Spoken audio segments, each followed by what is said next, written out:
I worked for the British Foreign Office. I became a British ambassador. I was a British diplomat for 20 years. I was always very patriotic to be British. I was very, very proud. I remember when I first became a British ambassador and first went out in my own flag car with Union Jack flying on the Thames as the ambassador, you know, I had a lump in my throat. It was a proud moment for me. It was only 6 months after that I discovered that in the country where I was ambassador, we and the Americans were shipping people in order for them to be tortured. And some of them were tortured to death. Now, as you may imagine, my worldview changed.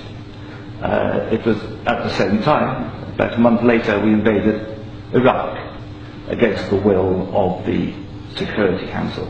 Not just without permission of the Security Council, but in the full knowledge that if it had gone to the Security Council, we would have been voted down.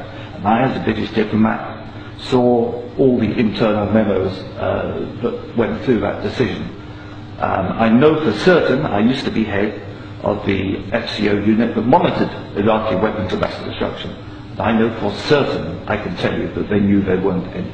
It wasn't a mistake, it was a lie. I think it is impossible to be proud of the United Kingdom. I think when we invaded Iraq, we did to the United Nations what Hitler and Mussolini did to the League of Nations.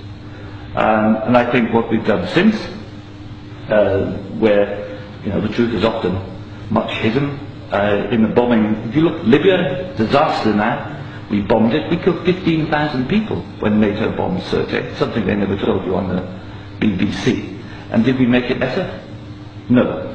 I saw in Uzbekistan, I saw the gas contract signed by Imran, and a company called Unocal, which George Bush Sr.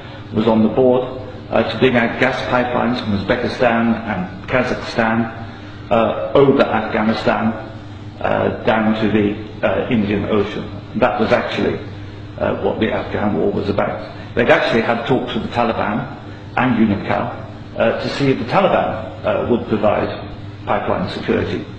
The person who held